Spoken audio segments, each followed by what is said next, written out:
29일 날 내일 국무회의가 있어요. 그래서 30일에 사퇴하지 않겠느냐 이런 전망이 나왔는데 이 30일 날 해군성 장관이 온다고 하니까 해군성 장관을 보고 난 다음 날 지금 이렇게 사퇴한다. 그리고 20일 날 출마 선언한다. 이런 얘기까지 나오고 있고 다음이요.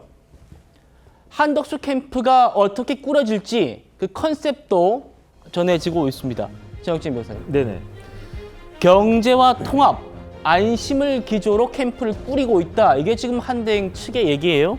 이념과 진영을 떠나서 국가 발전과 안정을 원하는 모든 세력을 통합할 거다. 모든 세력을 통합할 거다.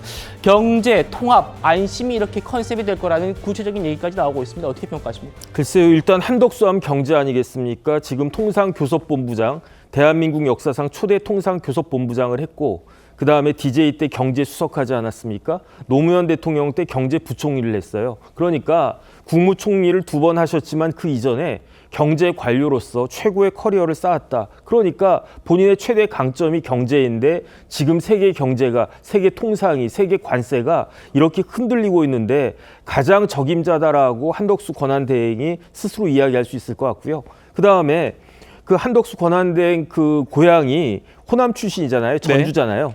호남 출신의 여권 후보다. 이 자체만으로도 통합을 상징할 수 있는 것이 아닌가.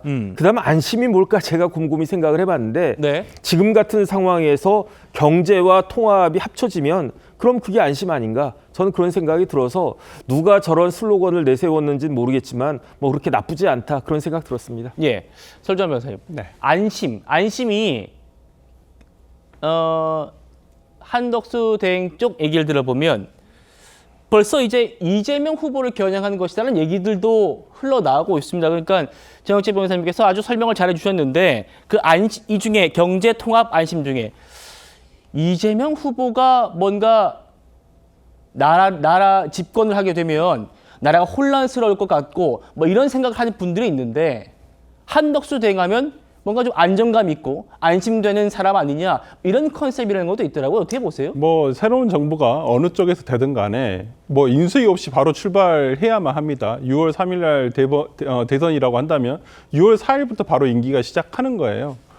그렇기 때문에 국정의 혼란상을 어떤 새로운 진영에서 어떻게 맞더라도 뭐 어떤 진영에서 맞더라도 약간은 혼란이 발생할 수밖에 없는 상황인데 뭐 한덕수 국무총리는 이제까지 국정을 계속 함께 해왔었던 것이고 또 이 부분과 관련해 가지고 어떤 공백 없이 이끌어가지 않을까라는 어떤 생각을 가지고 계신 것 같습니다. 그리고 보수 진영의 어떤 보수라는 가치를 보면 어떤 안정감 이런 것들이 굉장히 주요하지 않겠습니까? 네. 그렇다고 한다면 안심이라는 캐치프레이즈를 내걸었다는 것은 어떤 보수 진영에서의 본인의 어떤 확고한 위치를 한번 점해보겠다. 그리고 넓혀서는 중도 보수 진영까지도 한번 확장을 해보겠다는 어떤 포석이 있는 것은 아닌가라는 생각이 듭니다. 양극단의 정치로 지금 치닫고 있는 한국 정치에서 중도 포션을 차지하면서 내가 안심을 주는 대통령 후보가 되겠다라는 얘기 아니냐.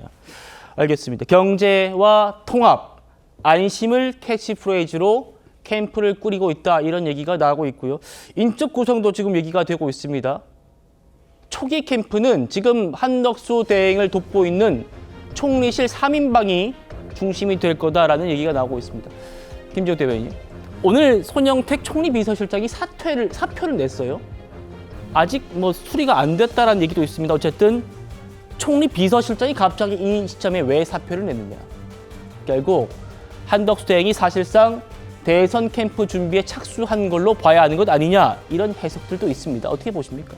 뭐 저 내용들이 사실이라면 그렇다면 한덕수 권한대행의 출마와 지금 대선 캠프 준비 구성 이런 것들은 진행되고 있는 것들이 맞는 거겠죠. 그런데 저는 이 대목에서 문제 제기를 좀 하나 안 할 수 없는 것이 네. 지금 이분들 다 지금 공무원 아닙니까? 고위 공무원이고 한덕수 권한대행도 역시 공무원이에요. 그러면 공무원의 정치적 중립의 의무는 어디가 있는 것인가? 그리고 그동안 총리실이 사실상의 한덕수 권한대행의 경선 대선 캠프 역할을 해온 것인가 하는 부분, 이렇다면 관권 선거의 의미도 좀 포함되어 있을 수 있다고 봅니다. 지금 계속해서 이 언론에 보면 좀 전에도 그렇고 이 한대행 측 핵심 관계자 라는 그 취지로 해가지고 뭐 좀 전에 뭐 경제 통합 안심 뭐 이런 그 대선의 기조까지 나오는데 네. 사실상 이게 그럼 언론은 어디를 취재했을까요? 아마도 총리실을 취재한 것이 아닌가라는 생각이 듭니다. 그렇다면 총리실에 대해서 우리가 정말 이 국정을 운영하는 중심 역할을 한 것이냐, 아니면 한덕수 권한대행의 대선을 준비하기 위한 캠프의 역할을 한 것이냐, 이런 물음을 우리가 할 수밖에 없는 것이고, 그 지점에 대해서 앞으로 따가운 질책 있을 수밖에 없는 것이다. 저는 그렇게 생각합니다. 예, 정영진 목사님.